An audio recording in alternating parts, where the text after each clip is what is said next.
10 साल की जो ये यात्रा है, ये यात्रा कई साथियों के, कई मित्रों के सहयोग के बिना असंभव है। तो आज हम उन सबको यहाँ पर याद करते हैं। कुछ साथी ऐसे हैं कि जो पहले हमारे साथ खूब काम किया करते थे, अभी नहीं कर पा रहे किन्हीं कारणोंवश। कुछ ऐसे हैं जो अभी भी हमारे साथ जुड़े हुए हैं, कुछ ऐसे हैं जो अभी अभी जुड़े हैं।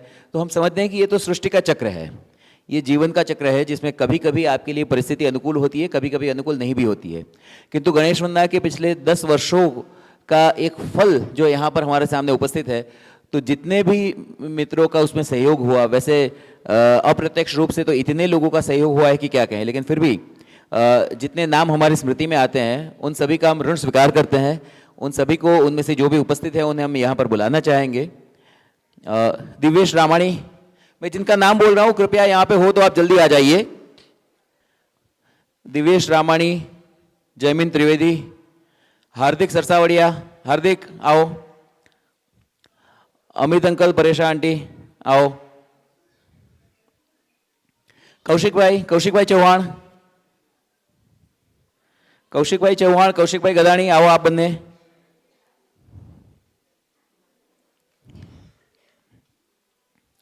अनिमेश भाई, हरिओम प्रियंका,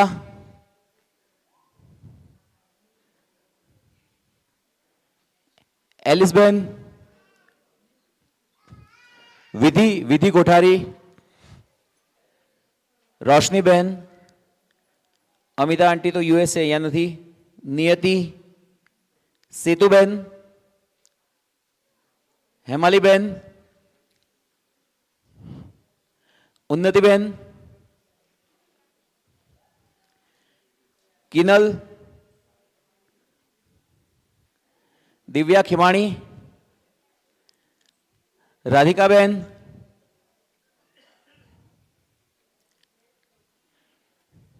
जितेंद्र अंकल, श्वेताना पप्पा, खुशबू। तो આ વર્ષે મૂર્તિ નિર્માણમાં પ્રત્યક્ષ રીતે પ્રમુખ યોગદાન જેમનું રહ્યું છે એ મૂર્તિકારોને તો આપણે બોલાવીશું જ અલગથી, પરંતુ અહીંયા આગળ આપણે એવા મિત્રોને પણ યાદ કરીએ છીએ કે જેમનું કાં તો આ વખતે આ બધા, જેમ કે અંકલે આ બધા પટમાં મંત્રો જે પેન્સિલથી લખેલા હતા એ બધા પર રંગ કર્યો છે।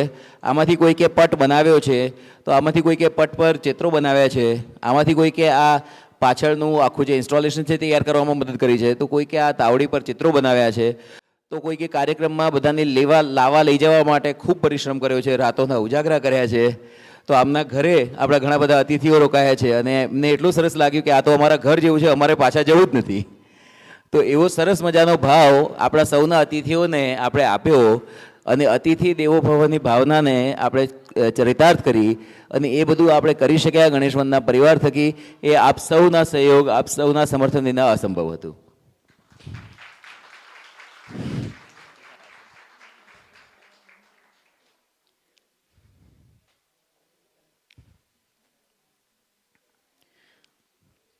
पिछले इतने दिनों में ये यहाँ खड़े सभी लोगों को किसी ना किसी काम के लिए इतनी जल्दी होती थी कि फ़ोन करके बस इतना कहते थे ये करना है और फ़ोन रख भी देते थे हम, उससे ज़्यादा बात करने का भी समय नहीं होता था। लेकिन फिर भी सभी ने बिना समय देखे, बिना आगे पीछे देखे जिस प्रकार का परिश्रम किया है, उसी के कारण गणेश वंदना परिवार का कलाधिपति महोत्सव इतनी सुंदर तरह से यहाँ पर होने जा रहा है।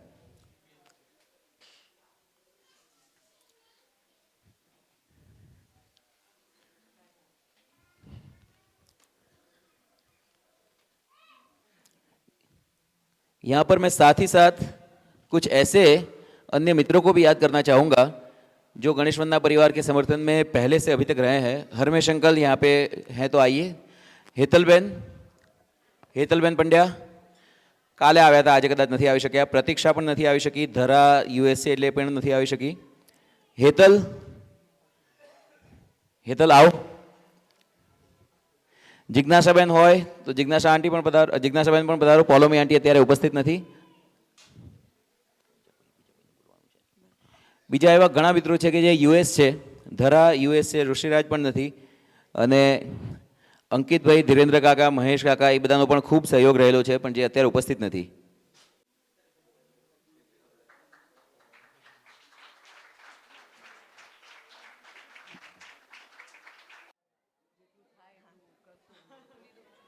જય ગણેશ. હજી આપણો કાર્યક્રમ પૂરો નથી થયો, બધા બેસી જાઓ. તમે જોયું કે ગણપતિ દાદાની પૂજા થઈ, બધા હિન્દી મેં બોલું ના.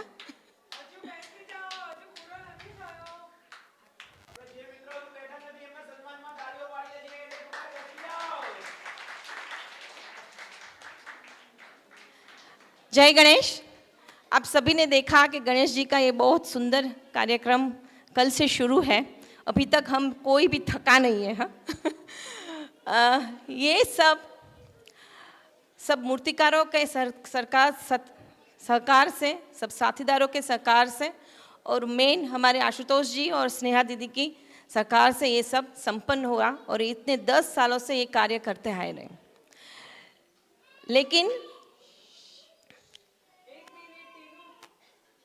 भगवान का, ईश्वर का तो ब्लेसिंग्स होता ही है हमारे साथ, या स्नेहा जी और आशुतोष के साथ ब्लेसिंग्स होता ही है. लेकिन सबसे बड़ा आशीर्वाद के बिना ये कार्य अधूरा है. तो वो आशीर्वाद कौन है? कि इनके पेरेंट्स, जिनको हम धन्यवाद भी नहीं बोल सकते, ये भी एक छोटा शब्द हो जाएगा.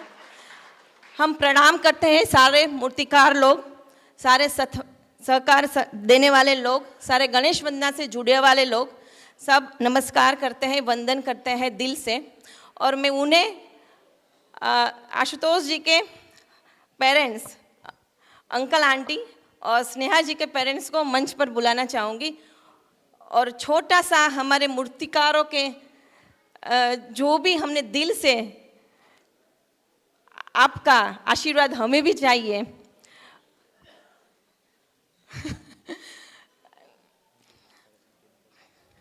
हाँ, जवाहर अंकल और आंटी,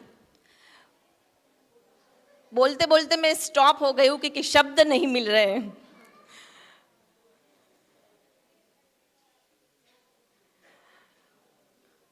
कहते हैं कि कुछ भी कार्य करने से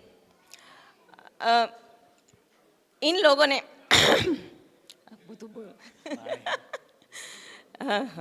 10 વર્ષથી આ કાર્ય કરવું સહેલું નથી. પરિવારને સાથે લઈને, બિઝનેસને સાથે લઈને, આખું ભારતને, આ ભારતીય સંસ્કૃતિને આપણી સમક્ષ હાજર કરવું એ સહેલું નથી. એમાં ઘણું જ બધું યોગદાન, બલિદાન એ ગુમાવીને, ઘણું બધું મેળવીને આ 10 વર્ષ સુધી પહોંચ્યા છીએ. બસ તમારા બધાના આશીર્વાદ રહેશે તો બીજા આપણે 100 વર્ષ સુધી પણ આ ચાલતી રાખીશું. 2 दिन का जो समारोह, બધા ગુજરાતીમાં જ છે, બધા 2 દિવસથી જે સમારોહ ચાલે છે ગણેશ વંદના પરિવારનો, લાગ લગાડ 10 વર્ષથી એ ચાલુ હતો. આ વખતે 10 વર્ષ પૂરા થાય નિમિત્તે જે ભવ્ય આયોજન કરવામાં આવ્યું તેનો શ્રેય આપ સૌને જાય છે. બીજું મને એ ગમ્યું કે જેને બધાને માન સન્માનની રીતે સૌ પરિવાર આ રીતે ભેગા થાવ છો.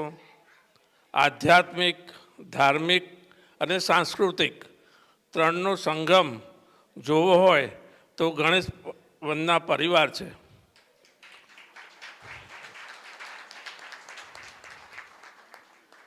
બીજું, આજે અમારું સ્ટેજ ઉપર સન્માન કરવામાં આવ્યું, એમાં નાનાથી મોટા સૌએ એ શીખવાની જરૂર છે કે આપણા ઘરે આપણા મા બાપનું સન્માન આ રીતે થવું જોઈએ. આ અમારું સન્માન નથી, આ સ્નેહાના ફાધરનું સન્માન નથી, કે સ્નેહાની મમ્મીનું કે અતુલભાઈનું સન્માન નથી. પણ આ જે પ્રકૃતિ આપણે ડીએનએમાં છે, અને ઉપરાંત જે થોડીક નવા માહોલમાં ઘસાતી જાય છે, એને આ રીતે તમે અમને બોલાવો તો અમને આનંદ તો નેચરલી આવે જ. પણ એ જ વસ્તુ આપણા સર્વેના ઘરમાં જળવાઈ રહે એ માટે જ અમને અહીંયા બોલાવવામાં એવું મને તો લાગે છે. આશુતોષભાઈ, તમે આ રીતે બોલાવ્યા છે, તમે પડઘો પાડો છો કે મા બાપનો યસ આદર્શ પ્રસ્થાપિત કરવાની વાત છે. ખરેખર ખૂબ આનંદ થયો. આભાર, ધન્યવાદ.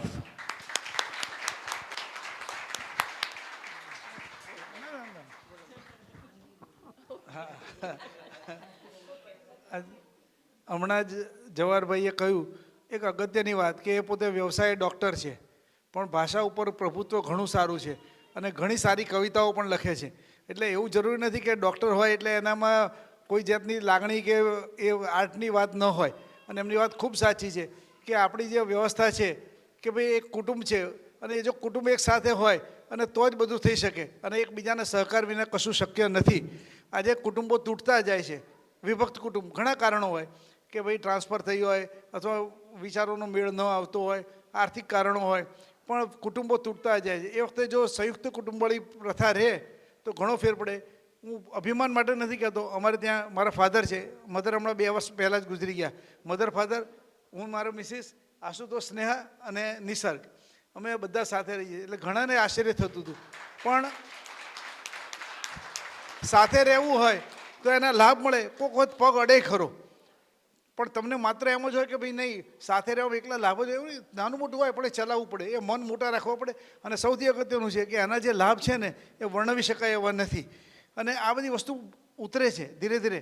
અમારે નિસર્ગ છે અત્યારે, આ ગોપી કૃષ્ણજી આવ્યા છે, ઉંમરવાળા છે, એને કીધું ભાઈ ગોપી દાદા, એટલે તરત એ ઊભા થાય ક્યાંક ચા પાણી પીવા જાય કે આમ તરત હાથ પકડીને લઈ જાય, ગોપી દાદા, મારે આમ કરવું પડે. પણ એટલે એ કારણ કે એને જોયું છે કે કુટુંબમાં આ રીતે થાય છે, એટલે બાળકોના સારા સંસ્કાર માટે પણ આ બધું જરૂરી છે. ખૂબ ખૂબ આભાર. બહુ સરસ. में जब से सोशल मीडिया पे ये बात जाने लगी है कि गणेश वंदना परिवार का ऐसे एक 10वां उत्सव है, इस प्रकार मिट्टी से मूर्ति बनाई जाती है, सबको दी जाती है, ये बातें जब से यहाँ स्थानिक लोगों में फैलने लगी तो बहुत सारे लोगों ने हमें प्रश्न करना शुरू किया कि ये मूर्ति हमें भी चाहिए, कैसे मिलेगी. किसी ने तो ये भी पूछा कि अच्छा आप फ़ोटो भेज दीजिए और साथ में रेट भी दीजिए, हम सिलेक्ट करके आपको बता देंगे कि हमको कौन सी मूर्ति चाहिए. तो फिर कार्यक्रम का बहुत सारा काम होता है, समझाने का समय होता नहीं है. फिर मैं कहता हूँ कि नहीं ये तो संभव नहीं होगा, लेकिन आपके नंबर पे मैं एक वीडियो भेजता हूँ, आप कृपया उस वीडियो को देखें. आपने जो उस वीडियो को देखा उसी का एक अंश हमने सबको भेजा है. तो उसी विषय में यहाँ पे हम कुछ बात करने जा रहे हैं. पाछળ બાળકો થોડો અવાજ ઓછો કરશો બેટા, બધા બાળકો, हाँ થોડો ઓછો અવાજ કરજો, धीरे धीरे रमो. तो ये पूछते हैं लोग, और उनमें उसमें उनकी कोई क्षति नहीं है, उनकी कोई गलती नहीं है, क्योंकि आज तो समाज में उसी प्रकार से काम होता है. हम भी बहुत सारी चीज़ें खरीदते ही हैं. पेट्रोल पंप पे जाके हम ये तो नहीं कहते कि हम आपका मान कर देंगे, हमको पेट्रोल दे दो. वहाँ पे तो पैसे में, कैश में लेना देना होता ही है, वो ट्रांजैक्शन होता ही है. हम क्यों गणेश वंदना में ये काम कर रहे हैं? क्या ये सरल नहीं था कि हम यहाँ पे लगा देते 500 रुपये, 600 रुपये, 1500 रुपये, 1200 रुपये, 2000 रुपये, 3000 रुपये? क्या आप नहीं दे सकते?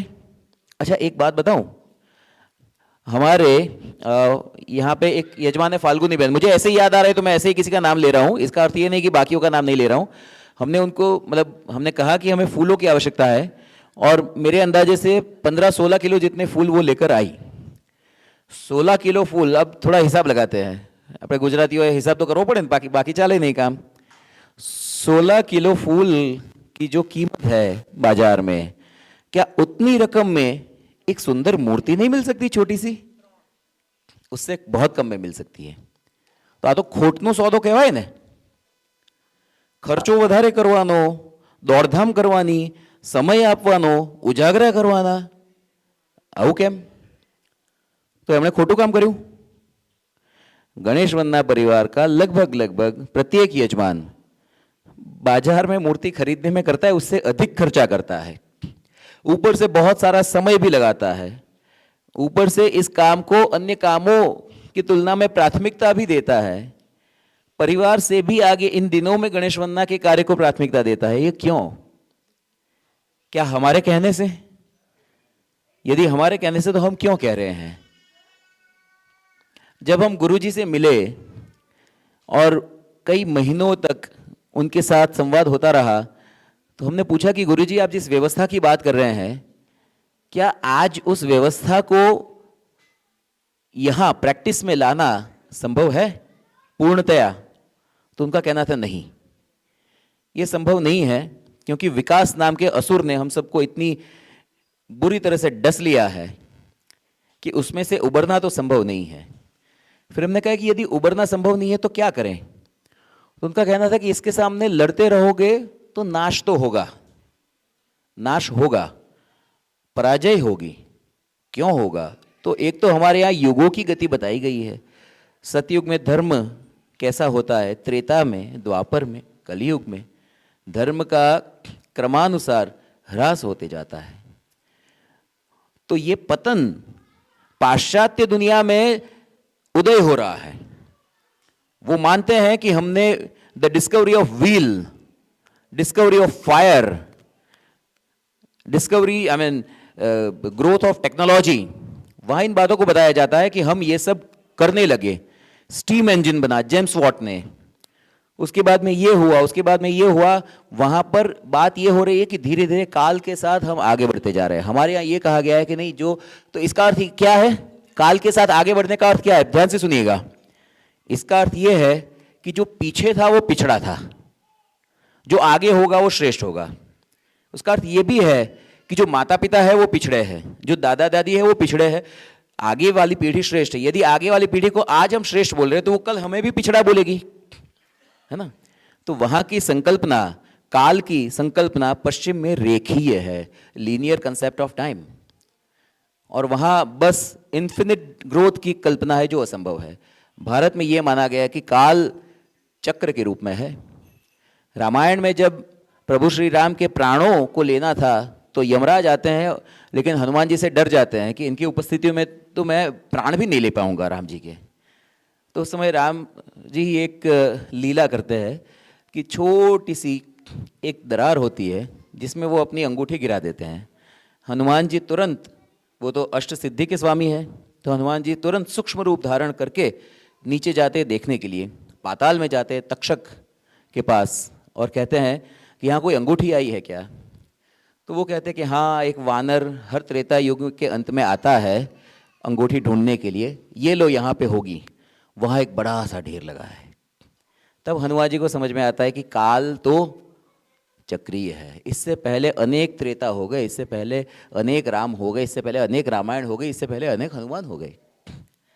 तो हमारे यहाँ काल को इस प्रकार से देखा जाता है। पश्चिम में काल को सीधा देखा जाता है। हमारे यहाँ माना जाता है कि युगों के साथ पतन तो होता है, और पतन होने का अर्थ ये है कि जो पहले था वो श्रेष्ठ था, जो अब हो रहा है वो उससे थोड़ा कम श्रेष्ठ है। ये काल की गति है, इसमें किसी का दोष नहीं है। लेकिन इस विश्व दृष्टि को हम ध्यान में रखेंगे तो हम अपनी पुरानी पीढ़ी का सम्मान कर पाएंगे। लेकिन हम सब भी आज उसी, हमारे यहाँ जैसे ये कहा जाता है कि त्रेता युग से पहले तो खेती भी नहीं की जाती थी। रामायण में आपको कृषि के बहुत उदाहरण नहीं मिलेंगे, फल खाने के, कंद खाने के, रामकंद जिसे कहा जाता है। हनुमान जी जहाँ देखो फल खाते हुए मिलते हैं। तो उस समय कृषि नहीं होती थी। द्वापर में हम थोड़े से पिछड़ गए कि हमें भोजन के लिए भी परिश्रम करना पड़ा, है ना, खेती करनी पड़ी। कलयुग में ऐसी स्थिति है कि परिश्रम करने के बाद में भी कठिनाई हो रही है। तो हम टेक्नोलॉजिकल डेवलपमेंट को ग्रोथ नहीं मानते हैं, उसे आध्यात्म में आने वाली बाधा मानते हैं, हमारी क्षमता का कम होना मानते हैं। इसीलिए गुरुजी हमेशा कहा करते थे कि इस युग में यदि आपके लिए कुछ करने की आवश्यकता है तो वो बीज रक्षा है। हमारी व्यवस्थाओं के बीज, हमारी सामाजिक व्यवस्थाएं, हमारी आर्थिक व्यवस्थाएं, हमारे गांव के भीतर की व्यवस्था, यदि इन बीजों की हम रक्षा करें तो हमारी पौराणिक कथाओं में कहा गया है कि प्रलय में सब कुछ नाश हो जाता है।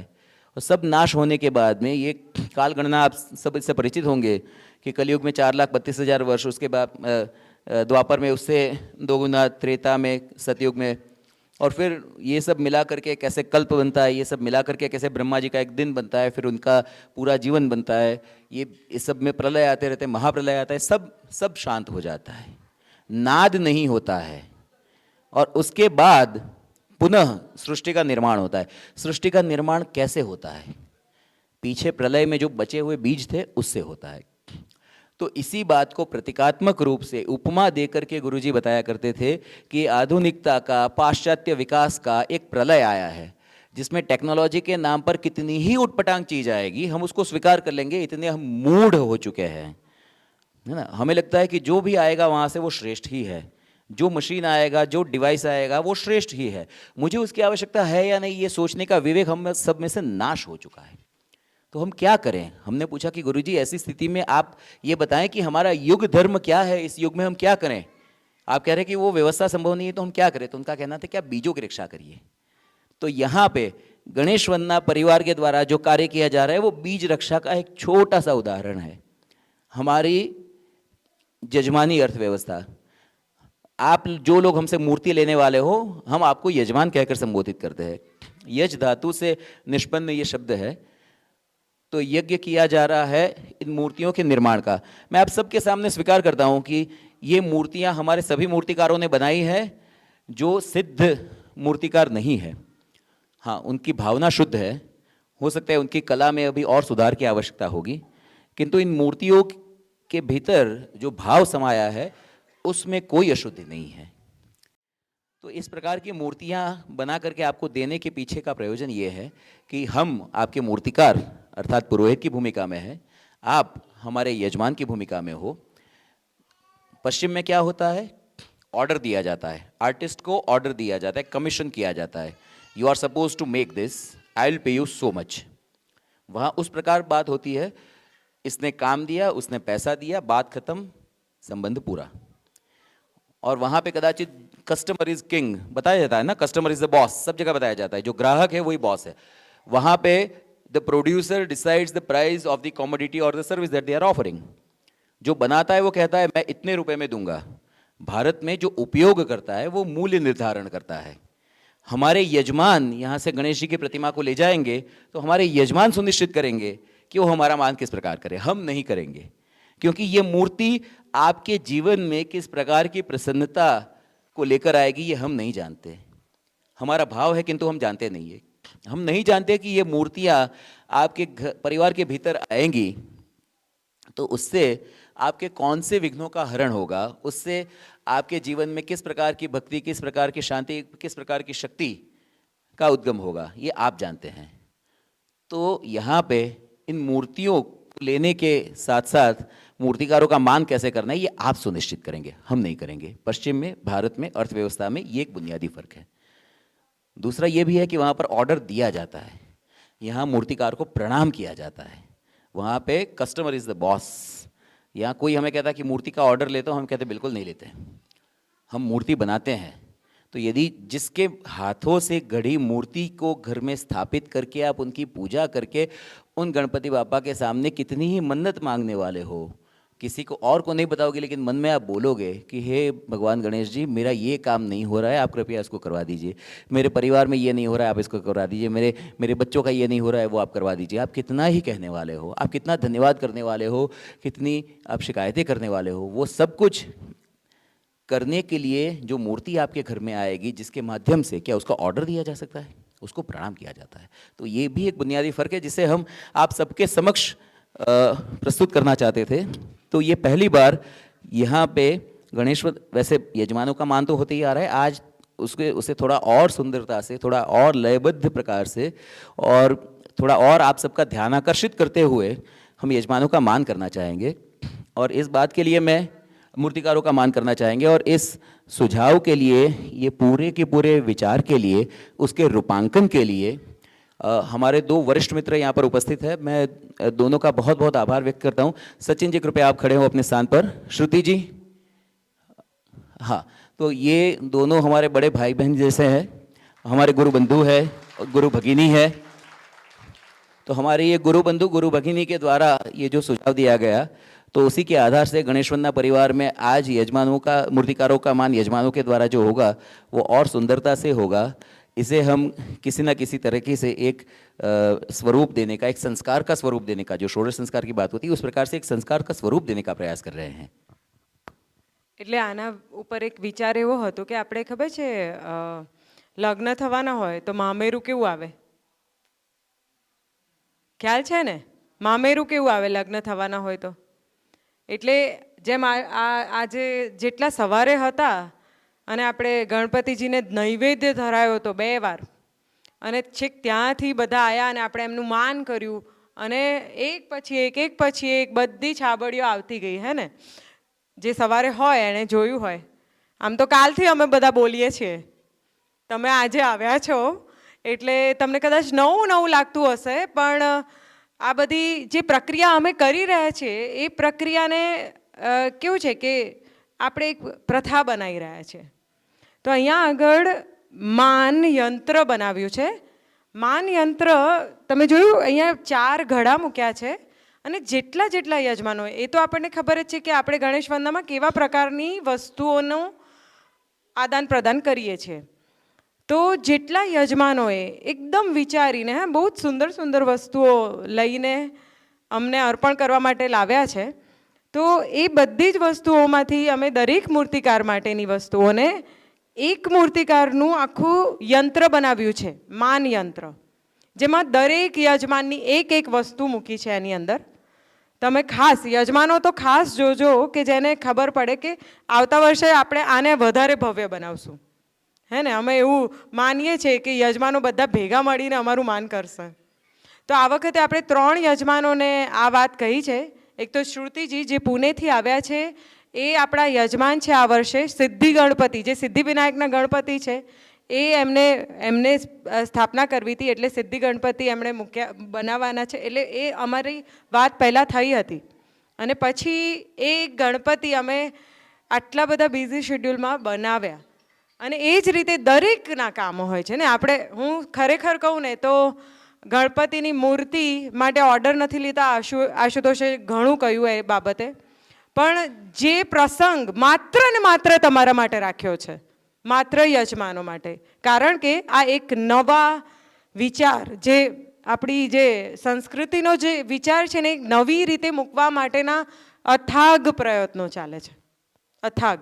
એટલા માટે અમારી ઈચ્છા એવી જ હોય છે કે દરેક યજમાન અહીંયા 2 દિવસ, અને 2 દિવસ નહીં તો એક આખો દિવસ જો આવે ને તો એ માણી શકે.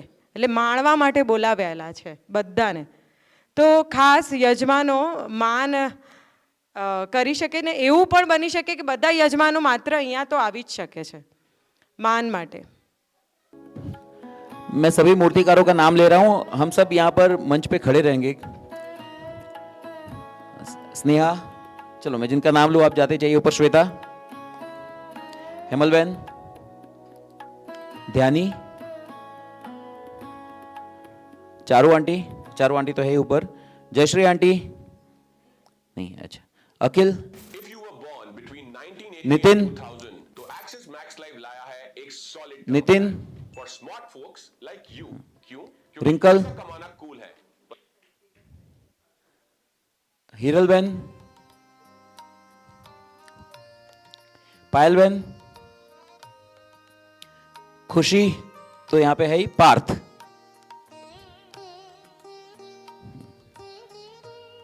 अच्छा.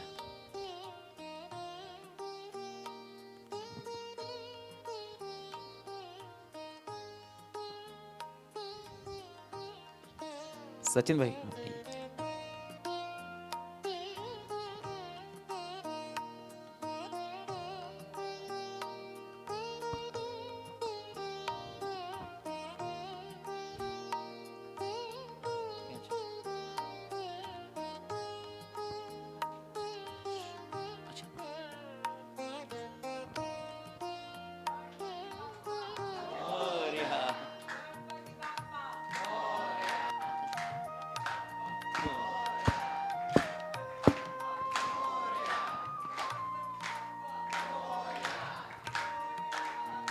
बापा मोरिया रे बापा मोरिया रे.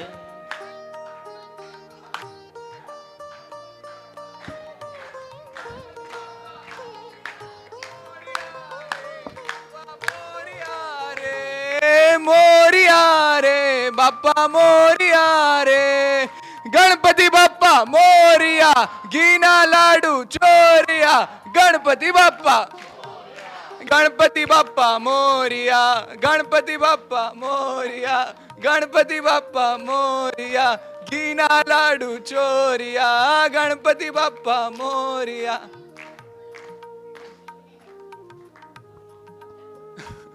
मोरिया रे बाप्पा मोरिया रे, मोरिया रे बाप्पा मोरिया रे, गणपति बाप्पा मोरिया, घीना लाडू चोरिया, गणपति बाप्पा मोरिया, घीना लाडू चोरिया, गणपति बाप्पा मोरिया, घीना लाडू बाप्पा मोरिया। विघ्नेश्वराय वरदाय सुरप्रियाय, लंबोदराय सकलाय जगद्विदाय।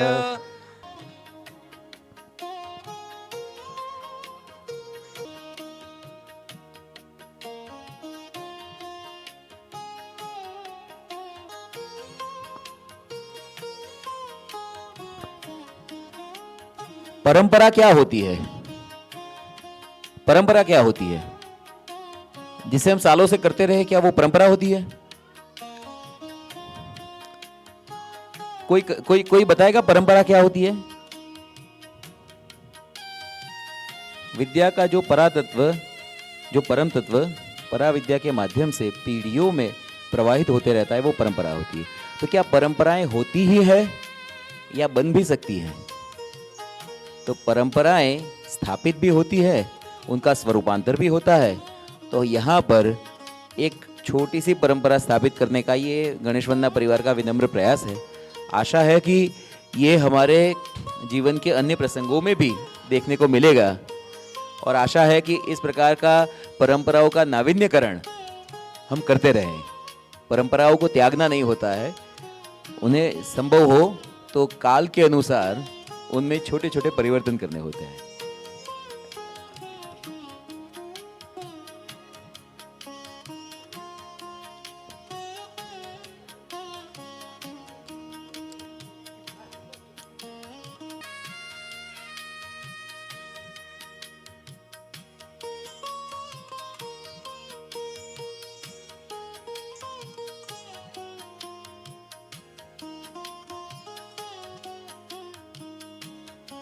इनका परिचय सबके साथ हुआ नहीं है। राम बाबू के विषय में तो हम बहुत कुछ बोले हैं।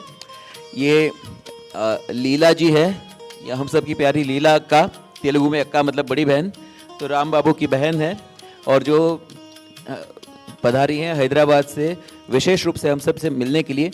हम आज से 8 वर्ष पहले इनके यहाँ पर गए थे। इतना सुंदर इनका घर है, उसे देखेंगे तो फिर आप बाहर की दुनिया को भूल ही जाएंगे।